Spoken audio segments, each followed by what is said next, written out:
Hey, here's Precalculus Concept video 14C, dividing polynomials. What we're going to do is we're going to learn how to evaluate a polynomial using the remainder theorem. So remember, when we say the word evaluate, okay, that means that we're going to be plugging something in and getting an answer out. That's what evaluate means. So there's 4 boxes, so here's the idea. The first one's called the remainder theorem, only kinda.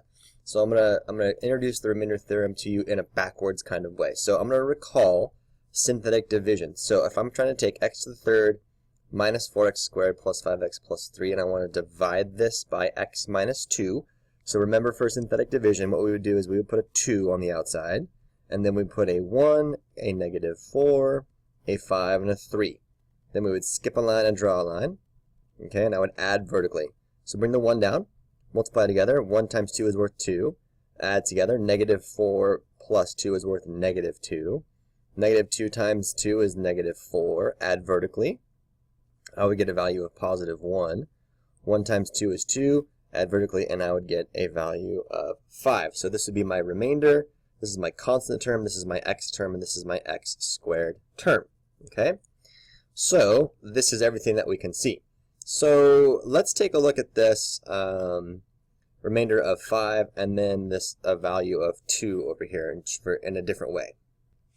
If I consider the polynomial that I had to begin with as f of x, okay, f of x is equal to x to the third minus 4 times x squared plus 5x plus 3.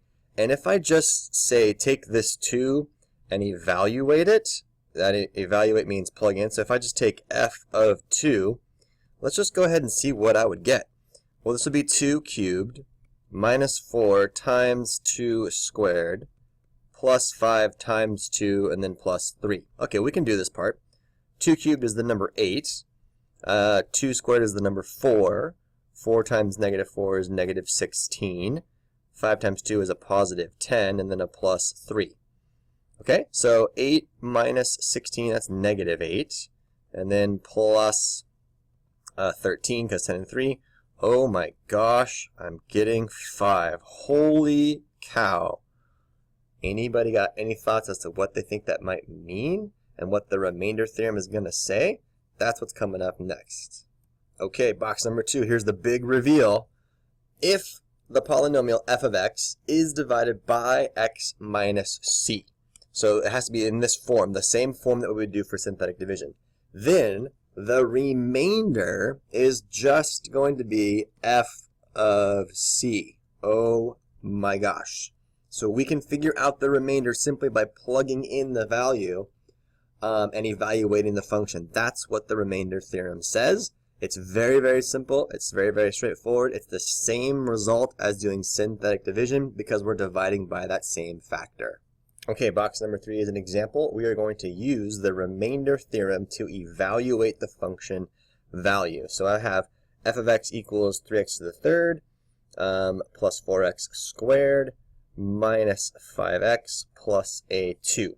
Okay, so I want to figure out the remainder, or I want to use the remainder theorem, to evaluate the function. So basically, I'm going to plug in an f of negative 4. So I'm going to have 3 times negative 4 to the third plus 4 times negative 4 squared minus 5 times negative 4 and then plus 2. Now for this, you can use your calculator, and I've got mine right up here. So I have 3 times negative 4. Oh, I said to the fourth, so I need to redo this one. So it's allowed. You can go 3 times, and then let me move this up just a little bit for you. Negative 4 all to the third. So you can evaluate this right from the calculator. It's totally fine. And then plus 4 times negative 4 squared. And then minus 5 times a negative 4. And then finally a plus 2. Okay? So when we do all this, I'm getting negative 106. Okay? So this gives me negative 106. So the connection to the remainder theorem is this, you guys. If I did negative 4 on the outside here, and I used synthetic division, and I got 3, 4, negative 5, and a 2, so 3, 2, 1, 0. And I skipped a line and draw a line.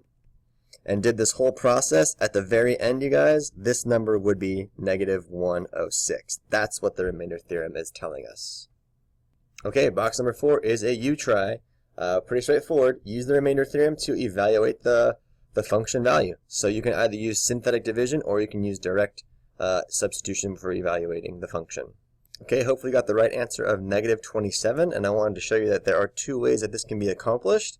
If we did synthetic division, we would notice that the remainder is worth negative 27, and if we took 3 and did direct substitution in, we would get the value of negative 27 out. That's what the remainder theorem is trying to tell us.